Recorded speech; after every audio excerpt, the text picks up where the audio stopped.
Hello बच्चों, कैसे हैं आप। मैं नीति आहूजा और आज हम 12th क्लास बायोलॉजी के चैप्टर 12 जैव प्रौद्योगिकी एवं इसके उपयोग के प्रश्नोत्तर अभ्यास प्रश्न हमारी बुक के डिस्कस करेंगे। तो लेसन हम 3 पार्ट्स में पहले पढ़ चुके हैं, तो आज हम शुरू करते हैं जैव प्रौद्योगिकी और इसके उपयोग के अभ्यास प्रश्न।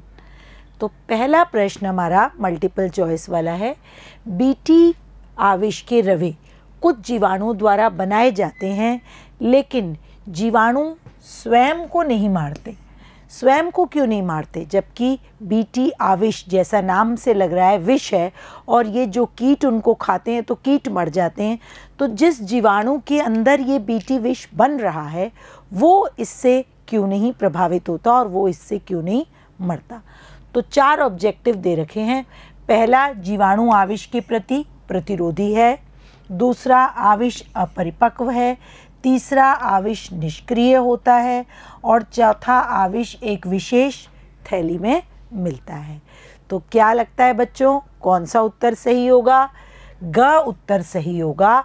आविश जो है जब जीवाणु में मिलता है तो ये निष्क्रिय अवस्था में मिलता है। हमने अपने इस पाठ में पढ़ा है कि ये जब जीवाणु के अंदर है तो निष्क्रिय अवस्था में है, और जैसे ही कीट इस प्रोटीन को खाता है तो उसकी आमाशय की जो पीएच है उस पर जाकर के ये सक्रिय बीटी विष में बदल जाता है।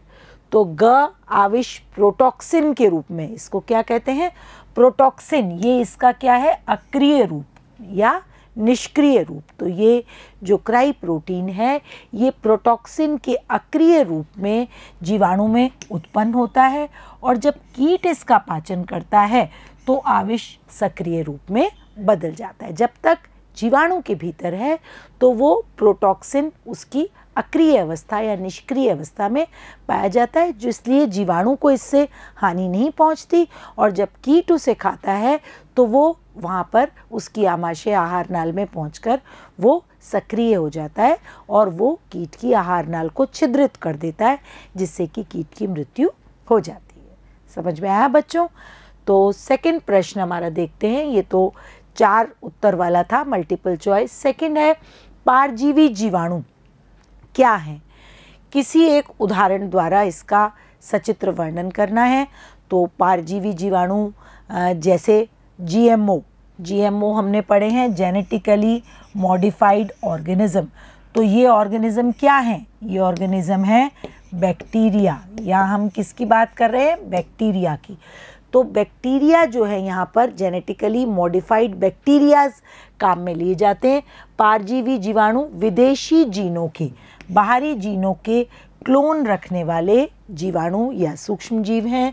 अन्य पारजीवी जीव की तरह पारजीवी जीवाणु में आनुवंशिक पदार्थ में विजातीय डीएनए खंड प्रवेश कराया जाता है। जैसे जीएमओज में अन्य जेनेटिकली मॉडिफाइड ऑर्गेनिज्म में कोई विजातीय डीएनए का खंड कोई बाहरी जीन प्रवेशित कराया जाता है, ऐसे ही इस जीवाणु में भी, जो कि पारजीवी जीवाणु कहलाता है, इसके आनुवंशिक पदार्थ में भी कोई बाहरी डीएनए प्रवेशित कराया जाता है। पारजीवी जीवाणु कई काम में, बहुत सारे कामों में, हमने ह्यूमन इंसुलिन के प्रोडक्शन में पढ़ा है, कई कामों में ये काम में आते हैं। तो कुछ इसके प्रमुख उपयोग यहाँ हम देखेंगे। पहला है जैव रासायनिक कारखाना, मतलब कोई जैव रसायनों का उत्पादन करने में ये पारजीवी जंतु काम में लिए जाते हैं। तो महत्वपूर्ण जैव रसायनों को उत्पन्न करने के लिए, इसके अलावा जैव रसायनों से संश्लेषित किया ट्रांसजेनिक जीवाणु से कई जैव रसायन, कौन कौन से?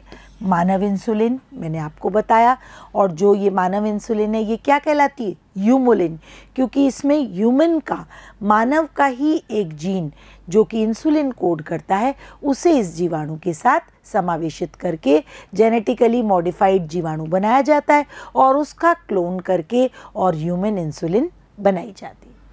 वृद्धि हार्मोन इसी इंसुलिन के समान एक वृद्धि हार्मोन होता है, इंटरफेरोन जिसे कहते हैं।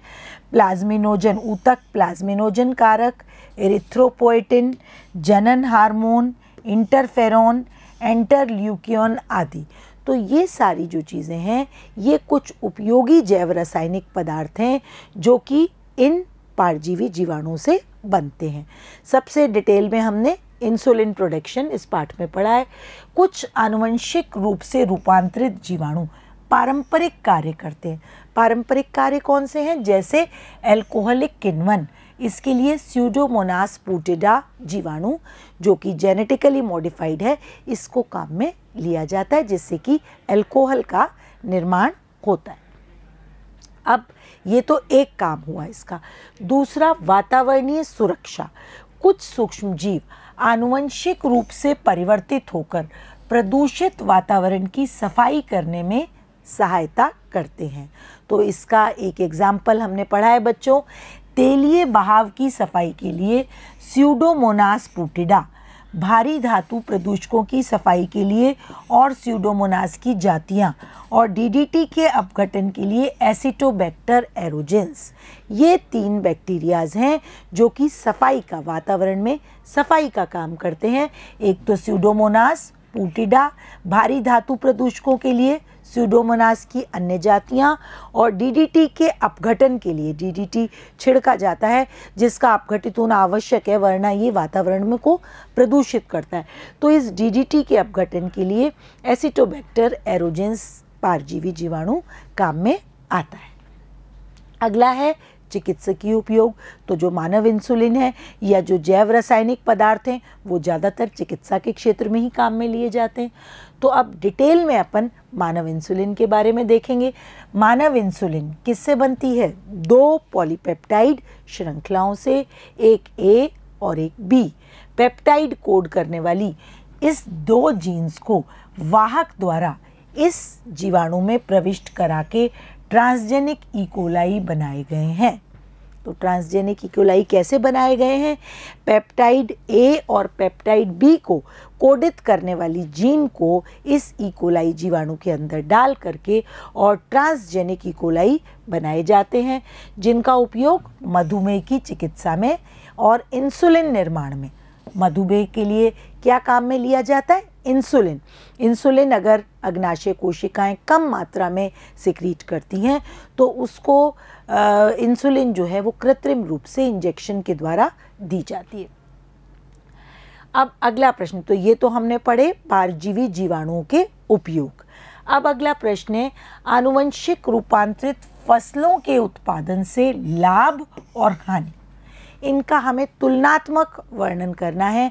तो लाभ अधिक हैं लेकिन कुछ हानियां भी हैं।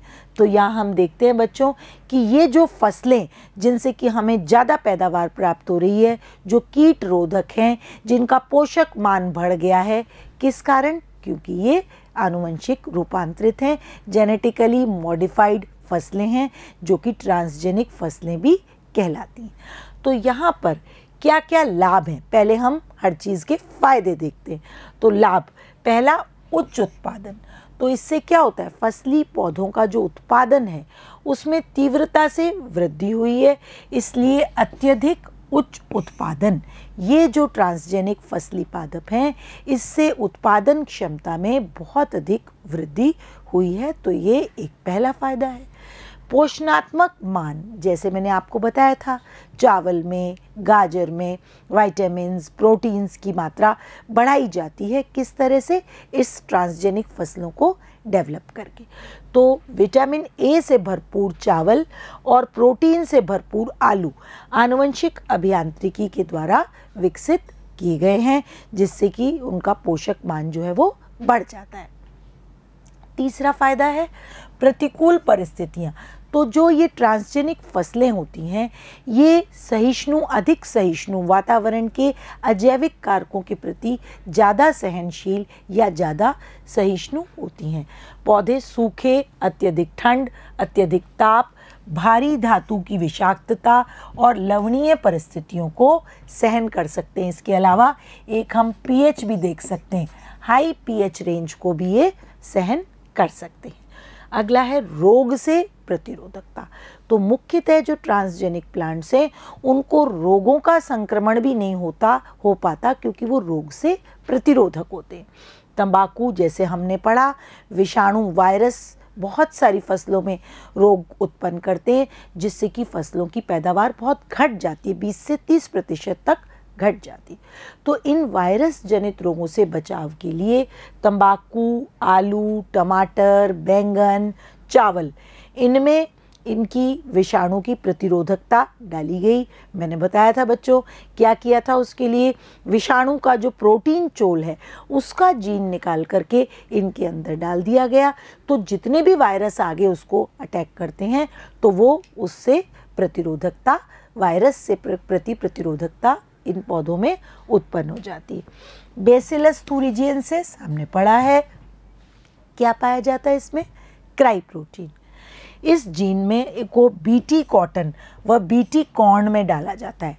इसके अलावा भी बीटी कपास जिसे किलर कपास कहते हैं, बीटी मक्का जिसमें भी ये कीट बॉलवर्म वगैरह इसको नुकसान नहीं पहुंचा पाते, ये बेसिलस thuringiensis के प्रोटीन डाले जाते हैं। निमेटोड संक्रमण से कुछ पौधों में आरएनए अंतरक्षेप द्वारा, निमेटोड्स, कौन से निमेटोड्स हमने पढ़े थे, सूत्रकृमि, जिसके संक्रमण से फसलों को बहुत नुकसान होता है, तो उनके संक्रमण को भी आरएनए अंतरक्षेप विधि द्वारा डाल करके जो ट्रांसजेनिक फसलें तैयार की हैं उनमें इनका संक्रमण निमेटोड्स का नहीं होता। अगला है खनिज लवण का उपयोग। तो फसली पौधे जो खनिज हैं वो कहाँ से लेते हैं, मृदा से। तो मृदा से इन खनिज लवणों को अवशोषित करने की, सही अवशोषित करने और प्रयुक्त करने के लिए विकसित हुए। फसली पौधे खनिज लवण को सही से अवशोषित करने और प्रयुक्त करने के लिए ही विकसित किए गए हैं बहुत सारे फसली पौधे। औषधि बनाने की विद्या, ट्रांसजेनिक पौधे में बहुत सारी औषधियाँ जैसे इंसुलिन, इंटरफेरॉन हार्मोन आदि को उत्पन्न करने की क्षमता है। तो ये तो हो गए इसके लाभ। अब जितने लाभ हैं उसके साथ कुछ हानियां भी हैं, तो हानियां देखते हैं बच्चों। पहली हानि है आनुवंशिक प्रदूषण। पहली क्या हानि है, आनुवंशिक प्रदूषण। ट्रांसजीन एक पौधे से दूसरे पौधे में सूक्ष्म जीव व जंतुओं में स्थानांतरित हो सकते हैं। ये जो ट्रांसजीन है वो पौधे के माध्यम से पौधे पे जो निर्भर हैं उन सूक्ष्म जीवों और जंतुओं के शरीर में भी ये ट्रांसजीन पहुंच जाते हैं और ये कई जीवधारियों का आनुवंशिक संगठन बिगाड़ देते हैं, जिससे क्या होता है, पारिस्थितिक असंतुलन उत्पन्न होता है। जैसे जीन्स नॉर्मल थे उनमें उन ट्रांसजेनिक पौधों के प्रयोग से, ट्रांसजेनिक पौधों के प्रयोग सभी करते हैं, जंतु भी करते हैं, सूक्ष्मजीव भी करते हैं, मानव भी करता है। तो वो जीन जो ट्रांसजीन पौधों में डाले गए थे उनमें आनुवंशिक फेरबदल किया गया था, वो कहाँ आ गए, सूक्ष्म जीवों में भी, जंतु में भी, यहाँ तक कि मानव में भी आ जाते हैं, क्योंकि हम भी इनडायरेक्टली फसलों पर, फसली पौधों पर निर्भर रहते हैं। तो वो आनुवंशिक संगठन बिगाड़ देते हैं जिससे कि पारिस्थितिक संतुलन भी बिगड़ सकता है। सुपर कीटनाशक जैसे क्राइजीन फसली पौधे में प्रवेश करने से वन्य वनस्पतियों में भी जाते हैं। हमने तो फसली पौधों में क्राइजीन को डाला अपने फायदे के लिए, उन्हें कीटरोधक बनाने के लिए, लेकिन वो फसली पौधे से कुछ वन्य वनस्पतियों में भी चले जाते हैं। इसके अलावा परागकण व अन्य भागों को खाने वाले कीट भी इससे मर जाते हैं। जब ये वन्य परिस्थितियों में चले जाते हैं तो कुछ अन्य कीट जो कि फसली पौधों को नुकसान पहुंचा रहे थे, लेकिन वो वन्य पौधों के लिए परागणकर्ता और प्रकीर्णन करता थे, तो वो कीट भी मर जाते हैं, जिससे परागणकर्ता व प्रकीर्णनकर्ता का विनाश हो जाएगा और अनेक वन्य जीव का पारिस्थितिक संतुलन बिगड़ जाएगा। वातावरण को नुकसान। अब वातावरण को कैसे नुकसान पहुंचाता है, फसल काटने की प्रक्रिया से बहुत से पादप अवशेष के ढेर खेतीहर भूमि में छोड़े जाते हैं जो जैविक वायुमंडल को नुकसान पहुंचा सकते हैं। तो फसल काटने के बाद क्या होता है, तुरंत तो नहीं उसे उठा लिया जाता और उसके कुछ अवशेष भी खेतों में छोड़ दिए जाते हैं जो कि जैविक वायुमंडल को हानि पहुंचाते हैं। तो ये इनके हो गए कुछ नुकसान। इसके अलावा एलर्जी, कुछ ऐसे ट्रांसजीव हैं जिनके उत्पादन से मानव शरीर के लिए विदेशी कारक होते हैं। मतलब पौधों में जब हम उनको डाल देते हैं तो वो एक बाहरी कारक, विदेशी कारक होते हैं और ये एलर्जी का या विषाक्तता का कारण भी बनते हैं। तो इनके उपयोग से एलर्जी या विषाक्तता भी डेवलप हो सकती है। एंटीबायोटिक प्रतिरोधकता। अब एंटीबायोटिक्स क्या है? किसी भी रोग के इलाज के लिए चिकित्सक द्वारा एंटीबायोटिक्स हमें दिए जाते हैं। अब एंटीबायोटिक प्रतिरोधकता कैसे उत्पन्न होती है? एंटीबायोटिक प्रतिरोधकता जीन ट्रांसजेनिक खाद्य में उपस्थित होता है।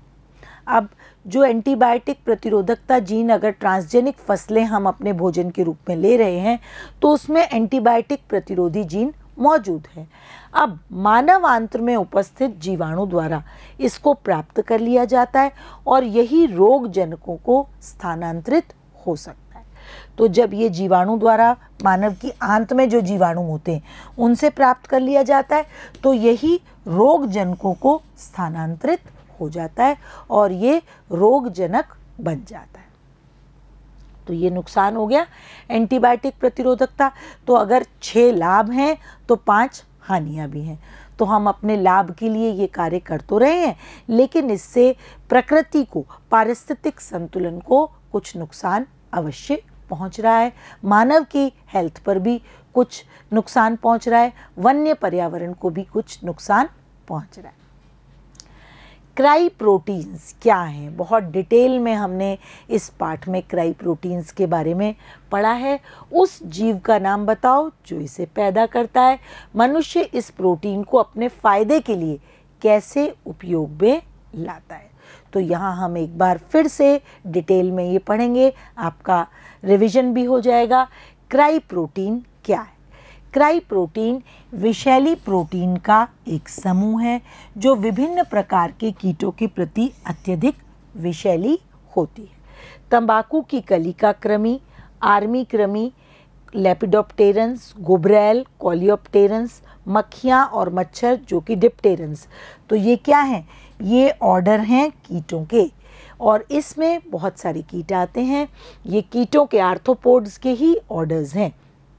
तो ये सारे कीटों के प्रति ये जो क्राई प्रोटीन है ये अत्यधिक विषैली प्रोटीन है।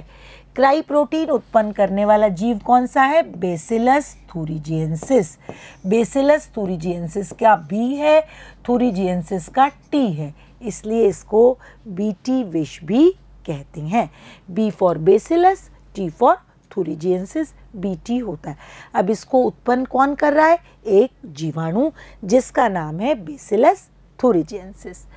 इसका निर्माण नियंत्रित करने वाला जीन जो है उसको क्राई जीन कहते हैं, जो इस बीटी का निर्माण को कंट्रोल करता है। उस कंट्रोलिंग जीन को क्राई जीन कहते हैं। उदाहरण है cry first AB, cry first AC, cry 2 AB first. ये जीवाणु प्रोटीन को एंडोटॉक्सिन के रूप में प्रोटॉक्सिन क्रिस्टलीय अवस्था में उत्पन्न करता है। तो ये जो क्राई है, ये जो क्राई जीन है, ये क्राई प्रोटीन उत्पन्न करता है, लेकिन सीधे ये क्राई प्रोटीन की अवस्था में नहीं होता। ये जीवाणु में किस अवस्था में होता है? एंडोटॉक्सिन के रूप में, प्रोटॉक्सिन क्रिस्टलीय अवस्था। प्रोटॉक्सिन की क्रिस्टलीय अवस्था में ये क्रिस्टल्स बनते हैं प्रोटॉक्सिन, जो कि क्राई प्रोटीन की एक निष्क्रिय अवस्था, उसका एक पूर्ववर्ती है, उसकी एक निष्क्रिय अवस्था है। आगे देखते हैं बच्चों। क्राई जीन के प्रयोग से कई फसली पौधों में आनुवंशिक रूपांतरित बीटी फसलें, बीटी क्रॉप्स तैयार की जाती है जो कि कीट प्रतिरोधी होती हैं। तो मुख्य रूप से कौन सी फसलें? बीटी कपास, मुख्य रूप से बीटी कपास, बीटी कॉर्न, बीटी आलू।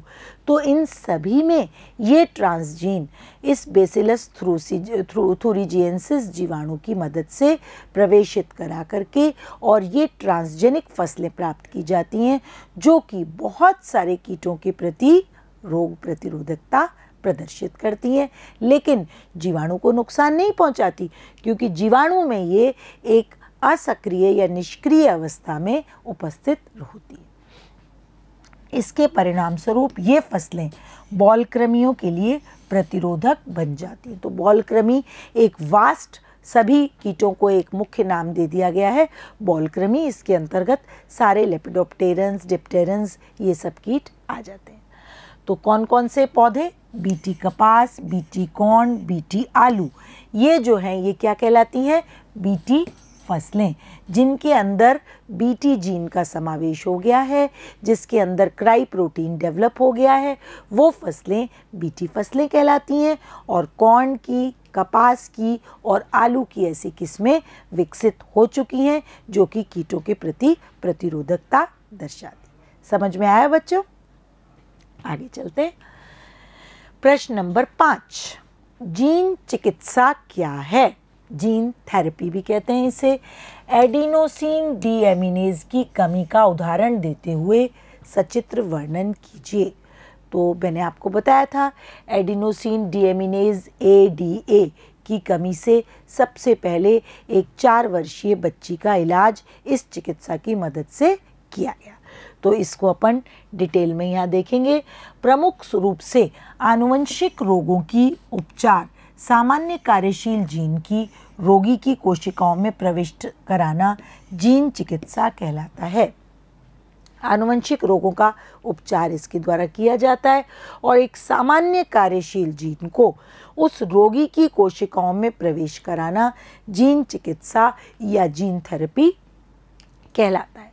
अब क्या होता है? आनुवंशिक रोग कौन से होते हैं? त्रुटिपूर्ण या विकारयुक्त जीन के कार्य को, ऐसे जीन जो कि कुछ उनमें विकृति होती है या वो कोई रोग उत्पन्न करते हैं, तो उसके कार्य को प्रतिस्थापित करने के लिए उसकी जगह एक सामान्य जीन स्थानांतरित कर दिया जाता है। मतलब उस विकृत जीन को निकाल लिया जाता है और नॉर्मल जीन को डाल दिया जाता है। तो ये जीन स्थानांतरण, जीन उपचार, जीन चिकित्सा, जीन थेरेपी के नाम से जाना जाता है और ये भी जैव प्रौद्योगिकी के ही एक प्रक्रम द्वारा किया जाता है।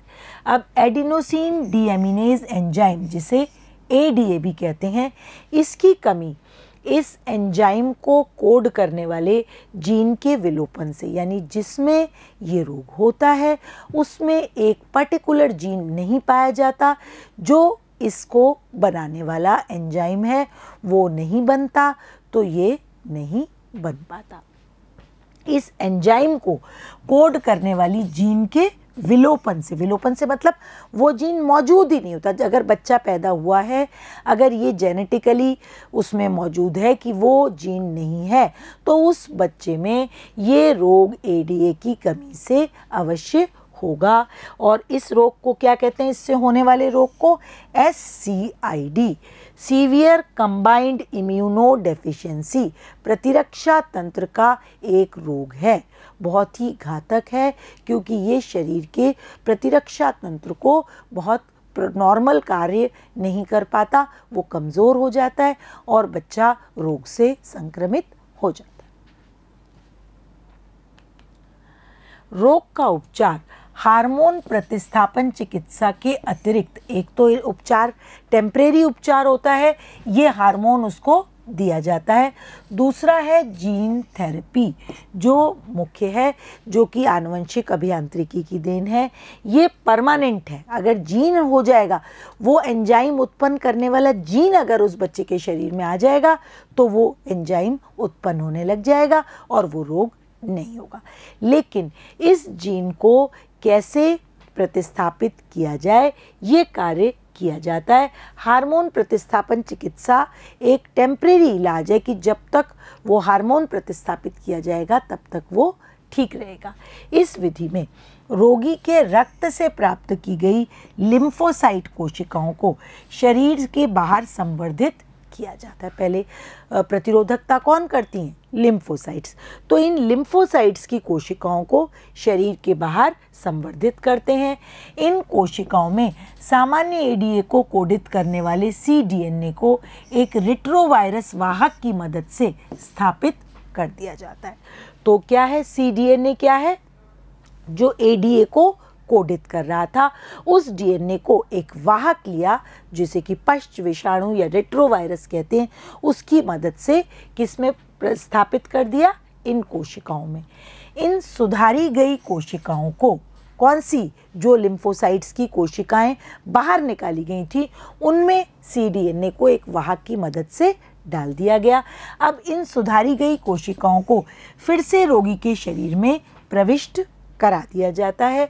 अस्थि मज्जा कोशिकाओं में ADA एंजाइम की जीन प्राप्त कर उसे प्रारंभिक भ्रूणीय अवस्था की कोशिकाओं में प्रतिस्थापित किया जाए तो स्थायी लाभ। तो स्थायी लाभ के लिए क्या किया जाता है बच्चों, बोन मैरो, ये लिम्फोसाइट्स कहाँ बन रही हैं, अस्थि मज्जा कोशिकाओं में। तो अस्थि मज्जा की कोशिकाओं में इस ADA एंजाइम वाले जीन को प्राप्त करके उसको अगर भ्रूण में ही प्रतिस्थापित, भ्रूण के ही अस्थि मज्जा वाले उसमें प्रतिस्थापित कर दिया जाए तो स्थायी लाभ, तो कैसा लाभ मिलेगा, इस रोग से स्थायी लाभ मिल जाएगा। तो ये एक मुख्य प्रक्रिया हुई जिसमें ADA कोड करने वाले एंजाइम वाले DNA को, जिसे cDNA नाम दिया गया, एक वाहक की मदद से, रेट्रोवायरस की मदद से, वो जो बाहर निकाली गई लिम्फोसाइट्स है प्रयोगशाला में, उनमें स्थापित किया और फिर इन स्थापित की गई कोशिकाओं को फिर से रोगी के शरीर में प्रविष्ट करा दिया। अगर स्थायी उपचार चाहते हैं तो इन अस्थि मज्जा कोशिकाओं से ADA एंजाइम की जीन को प्राप्त करके उसको भ्रूणीय अवस्था की कोशिकाओं में, जो भ्रूण जिससे बच्चा बन रहा है, उस अवस्था की कोशिकाओं में अगर प्रतिस्थापित कर दिया जाए तो इससे इस रोग से स्थायी निदान हो जाता है। समझ में आया बच्चों? अगला प्रश्न है, ई कोलाई जैसे जीवाणु में मानव जीन की क्लोनिंग एवं अभिव्यक्त के प्रायोगिक चरणों का आरेखीय निरूपण। तो इंसुलिन का निर्माण इसमें आ जाएगा। तो देखते हैं बच्चों, मानव में इंसुलिन कहाँ बनती है, हमारी अग्नाशय की जो कोशिकाएं हैं, लैंगरहैंस द्वीप की कोशिकाएं, उनकी बीटा सेल्स जो हैं वो इंसुलिन बनाती हैं। लेकिन इसकी अगर अग्नाशय की दोषपूर्ण कार्यप्रणाली हो, अगर अग्नाशय कुछ विकृत हो जाए या कुछ दोषपूर्ण हो जाए तो वो पर्याप्त मात्रा में इंसुलिन का उत्पादन नहीं कर पाता। यह पर्याप्त रूप से इंसुलिन निर्माण नहीं कर पाता। कब? जब वो अग्नाशय कैसा हो जाए, दोषपूर्ण, उसकी जो कार्यप्रणाली है वो दोषपूर्ण हो जाए। अग्नाशय की दोषपूर्ण कार्यप्रणाली के कारण शरीर में अधिक शर्करा, शरीर में शर्करा की मात्रा बढ़ जाती है, रक्त में शर्करा के स्तर को नियंत्रित नहीं कर पाता। जब बॉडी में इंसुलिन की कमी हो जाती है तो रक्त में ग्लूकोज का स्तर बढ़ता जाता है, जिससे मधुमेह, शुगर या डायबिटीज़ रोग हो जाता है। इसका केवल मात्र इलाज इंसुलिन है। कुछ प्रारंभिक अवस्था में कुछ दवाइयों के द्वारा, मेटफॉर्मिन वगैरह कुछ दवाइयाँ दी जाती हैं जो कि अग्नाशय को प्रेरित करती हैं इंसुलिन को सिक्रीट करने के लिए, लेकिन ये बहुत ही प्रारंभिक अवस्था में। अगर डायबिटीज़ जो है वो ज़्यादा गंभीर रूप लेती है, यानी कि अगर अग्नाशय की दोष पूर्णता बढ़ती जाती है तो इंसुलिन ही इसका एकमात्र इलाज है।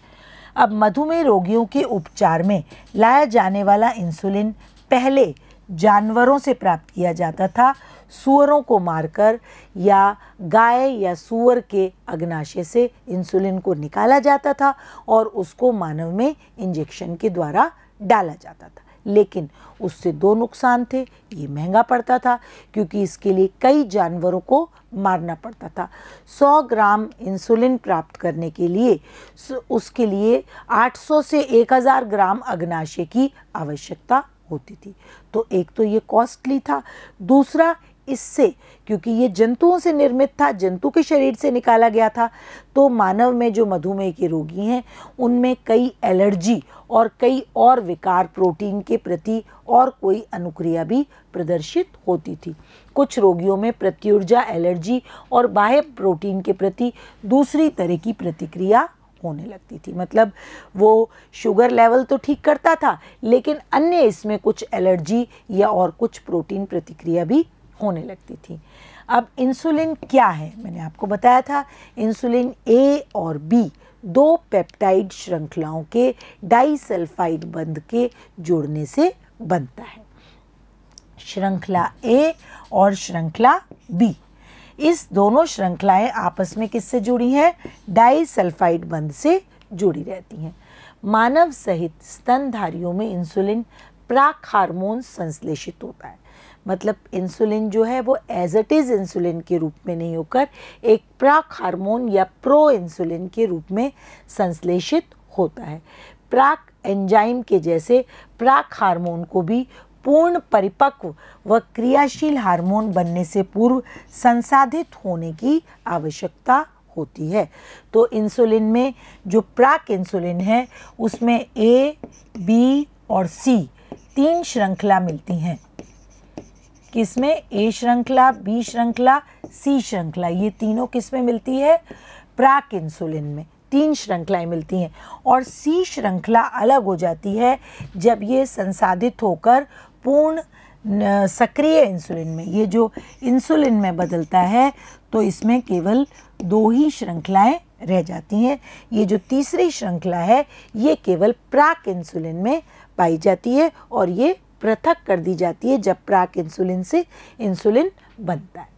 इस संश्लेषित हुए हार्मोन में एक अतिरिक्त फैलाव होता है जिसे पेप्टाइड सी भी कहते हैं। जैसे मैंने आपको बताया इंसुलिन में तो दो ही श्रृंखलाएं हैं, लेकिन जो संश्लेषित इंसुलिन हार्मोन है जो कि मानव के शरीर में संश्लेषित हो रहा है उसमें एक सी श्रृंखला भी पाई जाती है। ये सी पेप्टाइड श्रृंखला परिपक्वता के दौरान इंसुलिन से अलग हो जाती है, अतः परिपक्व इंसुलिन में ये सी श्रृंखला नहीं पाई जाती। परिपक्व इंसुलिन में केवल ए और बी श्रृंखला ही पाई जाती है। ये जो सी श्रृंखला है ये परिपक्वता के दौरान अलग हो जाती है। पुनर्योगज डीएनए तकनीकों का उपयोग करते हुए इंसुलिन के उत्पादन में मुख्य चुनौती यह है कि इंसुलिन को एकत्रित कर परिपक्व रूप से ही तैयार किया जाए। मतलब ए और बी श्रृंखलाओं को ही मिला करके परिपक्व इंसुलिन ही तैयार की जाए। तो इसके लिए 1983 में मैंने आपको बताया था एली लिली एक अमेरिकन संस्था है जिसने डीएनए अनुक्रमों को तैयार किया जो मानव इंसुलिन की श्रृंखला ए और बी के अनुरूप होती है। इसको कहाँ डाला? ई कोलाई के प्लाज्मिड में, और इससे दो श्रृंखलाएं बनी इंसुलिन की, ए से ए श्रृंखला और बी से बी श्रृंखला। दो जीन, दो डीएनए डाले गए और इस पुनर्योगज डीएनए टेक्निक का प्रयोग किया गया। वाहक को काम में लिया गया, ई कोलाई के प्लाज्मिड से प्रवेश कराया गया, उसका क्लोन बनाया गया, उसका पुनर्योगज डीएनए टेक्निक से बायोरिएक्टर में उसकी संख्या को बढ़ाया गया और मानव इंसुलिन का दो श्रृंखलाएं, इन अलग अलग निर्मित श्रृंखलाएं ए श्रृंखला और बी श्रृंखला को निकाला और डाइसल्फाइड बंध बनाकर संयोजित कर मानव इंसुलिन का निर्माण किया गया। इस मानव इंसुलिन को क्या कहा गया? यूमुलिन। इसको क्या कहा गया? यूमुलिन, क्योंकि ये ह्यूमन से प्राप्त थी इसलिए इसको यूमुलिन कहा गया। इंसुलिन उत्पन्न करने वाली जीन को जीवाणु में क्लोन करके इंसुलिन के संश्लेषण हेतु उपयोग में लाया गया। इस को यूमुलिन नाम भी दिया गया और ये बाज़ारों में बिक रही है। तो इसका एक ये आरेख मैंने आपको पहले भी समझाया था, इसमें यही प्रोसेस आरेख के द्वारा दिखाया है। ये मानव की अग्नाशय सेल्स हैं जिनमें से ये जो इंसुलिन प्रोडक्शन वाला जीन है इसको निकाल लिया गया, इंसुलिन प्रोड्यूसिंग जीन को, और इसको रिकॉम्बिनेंट, ये एक प्लाज्मिड वाहक निकाला गया बैक्टीरिया से। इस जीन को यहाँ पर इसके द्वारा जोड़ दिया गया, रिकॉम्बिनेंट डीएनए बना लिया गया। इस रिकॉम्बिनेंट डीएनए को ई कोलाई बैक्टीरिया में डाला गया। इस ई कोलाई बैक्टीरिया को इस फर्मेंटेशन टैंक में डाला गया जिससे इसकी संख्या में वृद्धि हुई और फिर इसको निकाल करके इसका प्यूरिफिकेशन करके ह्यूमन इंसुलिन बनाई गई जो कि इंसुलिन के मधुमेह के रोगियों के लिए एक वरदान साबित हुई। तो ये इसका एक आरेखीय चित्र का निरूपण हो गया। जो टेक्निक मैंने समझाई उसको एक चित्र के द्वारा प्रदर्शित कर दिया। आगे चलते हैं बच्चों। तेल के रसायन शास्त्र और RDNA जिसके बारे में आपको जितना भी ज्ञान प्राप्त है उसके आधार पर तेल हाइड्रोकार्बन, बीजों से तेल हाइड्रोकार्बन हटाने की, कैसे बीजों से तेल हाइड्रोकार्बन हटाएंगे इसकी कोई एक विधि अपने को बतानी। तो कैसे करेंगे बच्चों ये काम अपन? तेल क्या होते हैं? लिपिड्स होते हैं, इसलिए इनको पूरे लिपिड को कोड करने वाला कोई जीन नहीं होता है। लेकिन तेल का अणु किससे मिलके बना है? ग्लिसरॉल और वसीय अम्ल, दो अणुओं से मिलके तेल का अणु बनता है, एक वसीय अम्ल और एक ग्लिसरॉल। जिस विशिष्ट तेल का उत्पादन रोकना है उसके घटक वसीय अम्ल के संश्लेषण से संबंधित एंजाइम का संश्लेषण रोका जा सकता है। तो वसीय अम्ल जिससे कि तेल, पर्टिकुलर तेल बन रहा है, उस वसीय अम्ल का संश्लेषण किसकी मदद से होता है? किसी एंजाइम की मदद से होता है। और यदि उस एंजाइम संश्लेषण को रोक दिया जाए तो वो पर्टिकुलर तेल जो वो वसीय अम्ल बनाता था एंजाइम, वो वसीय अम्ल नहीं बनेगा और तेल का निर्माण नहीं होगा। जीन टारगेटिंग, तो जीन चिकित्सा या जीन स्थानांतरण की एक विधि है। जीन टारगेटिंग द्वारा किसी जीन की क्रिया को बाधित, अब किसको बाधित करना है?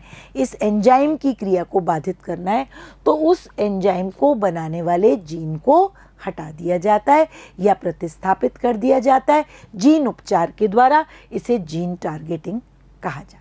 समझ में आया? तो पूरे तेल को बनाने वाला कोई जीन नहीं है, लेकिन तेल का एक घटक है वसीय अम्ल और ग्लिसरॉल। वो वसीय अम्ल जिस एंजाइम से बनता है उस एंजाइम को कोड करने वाली जीन को बदल दिया जाता है। तो जब वो एंजाइम नहीं होगा तो वो वसीय अम्ल नहीं बनेगा, और वसीय अम्ल नहीं बनेगा तो तेल का निर्माण संभव नहीं हो पाएगा।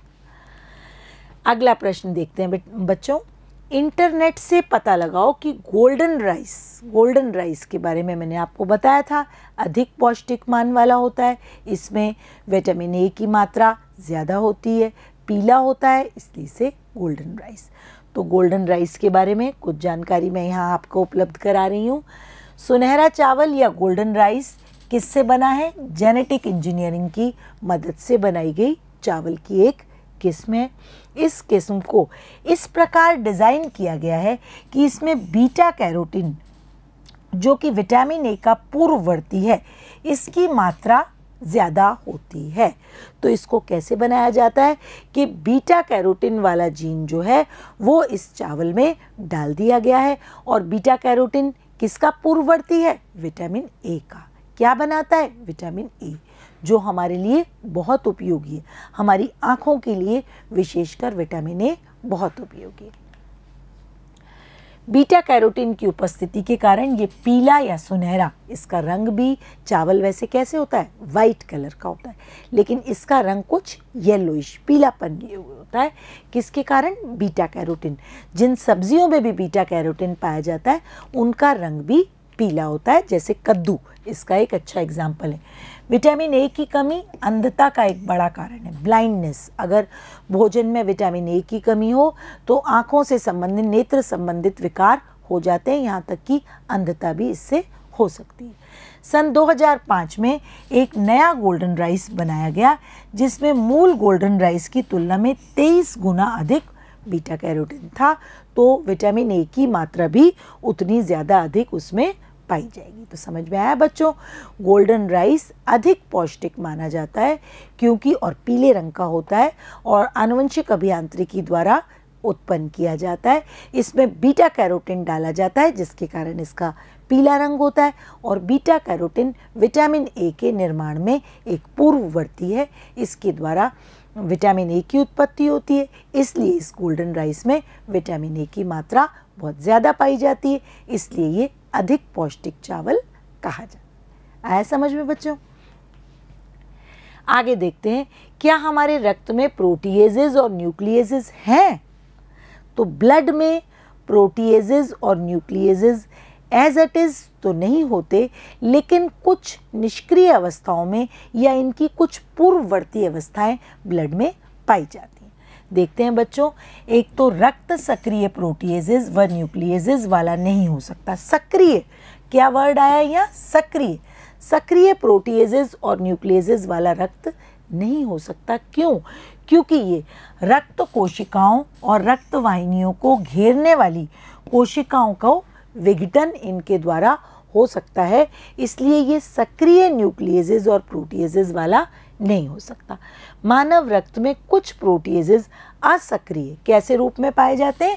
असक्रिय रूप में थोड़ी बहुत मात्रा में पाए जाते हैं। देखते हैं बच्चों, हमारे रक्त का थक्का बनने का जो कारक है वो मुख्य काम इनके द्वारा होता है। रक्त में थ्रोम्बिन जो कि किस रूप में मिलता है? प्रोथ्रोम्बिन के रूप में, और प्लाज्मिनोजन के रूप में। ये क्या है? ये दोनों इसके असक्रिय रूप हैं। थ्रोम्बिन के असक्रिय रूप है प्रोथ्रोम्बिन और प्लाज्मिनोजन, जो कि क्या है? असक्रिय प्रोटीएजेस हैं, जो रक्त की प्रोटीन फाइब्रिनोजन को फाइब्रिन में बदलकर रक्त का थक्का बनाती है। तो ये क्या है? वास्तव में अक्रिय रूप में किस रूप में मिलते हैं? थ्रोम्बिन, प्रोथ्रोम्बिन और प्लाज्मिनोजन के रूप में पाया जाता है, जो कि असक्रिय प्रोटीएजेस है। सक्रिय होकर किस में बदल जाता है? सक्रिय थ्रोम्बिन में।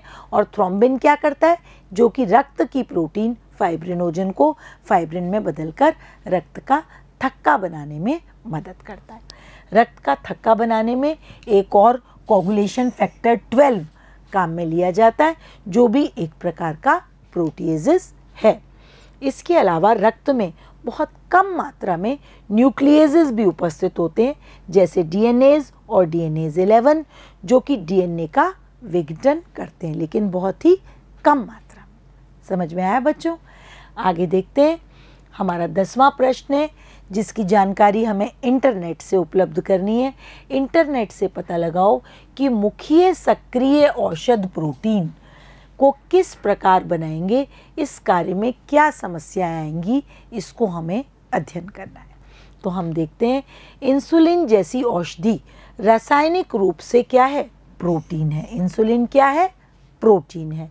इन्हें मुख्य पिल्स के रूप में नहीं दिया जा सकता, क्योंकि हमारे पेट के प्रोटीएजेस इसका पाचन कर देंगे। हमारे शरीर में जो प्रोटीन पाचक एंजाइम्स हैं, अगर क्योंकि ये प्रोटीन है तो वो इसको पचा देंगे, और ये रुधिर का ब्लड शुगर लेवल कम करने का काम नहीं कर पाएगी, इसलिए इसको मुख से नहीं दिया जा सकता।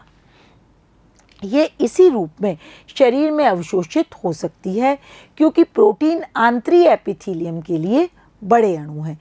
इन प्रोटीन को ऐसे कि ऐसे भी अवशोषित नहीं किया जा सकता, क्योंकि प्रोटीन के अणु बड़े अणु होते हैं और आंत्र की जो उपकला है वो इसको अवशोषित करने में समर्थ नहीं होती।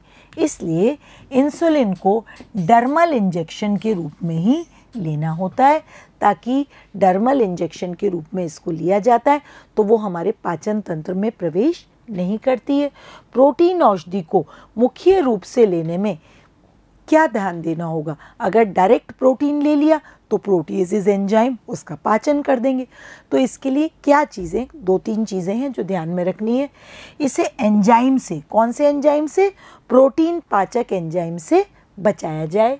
पहला, ये आंत्र की दीवार से रक्त में अवशोषित हो सके। मतलब प्रोटीन का अणु इतना बड़ा है कि वो आंत्र की दीवार से अवशोषित रक्त में नहीं हो पाता, तो उसका आकार जो हो वो ऐसा हो कि वो आंत्र की वॉल से ब्लड में जा सके। तीसरा, अग्नाशय की जो आमाशय की जो अम्लीय पीएच है, इससे इसको बचाया जाए। अम्लीय पीएच पर भी ये अपना प्रभाव नहीं दिखा पाएगी, इसलिए ये 3 चीज़ों का अगर इसको मुख्य रूप से दिया जाए तो ध्यान रखना आवश्यक है। ऐसा प्रयास किया गया है, ऐसे प्रयास अभी चल रहे हैं, पूरी तरह से सफल नहीं हुए हैं, कि इसको पॉलीएथिलीन ग्लाइकोल व फैटी अम्ल जैसे अणुओं के साथ दिया जाए।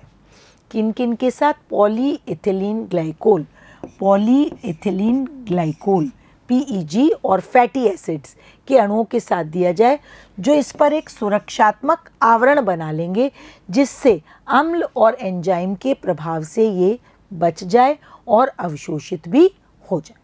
तो ऐसा प्रयास चल रहा है कि इस इंसुलिन को डर्मल इंजेक्शन की जगह ना दे करके जब मुखीय ओरल पिल की तरह दवाई के रूप में दिया जाए, तो उसमें PEG और फैटी अम्ल वगैरह को मिलाया जाए और उसका एक आवरण उसके ऊपर बन जाए, ताकि उस पर एंजाइम और अम्ल के प्रभाव से बच सके और आंत्र से अवशोषित भी हो सके। इस विषय पर शोध कार्य चल रहे हैं। शीघ्र ही एक मुखीय इंसुलिन और अन्य मुखीय प्रोटीन औषधियाँ बाजार में उपलब्ध होंगी, हमें ऐसी आशा है, क्योंकि इस पे बहुत कार्य चल रहा है। तो ये इस पाठ के अभ्यास प्रश्न हुए, आपने समझे होंगे, अब आप इनको याद भी कीजिएगा। धन्यवाद।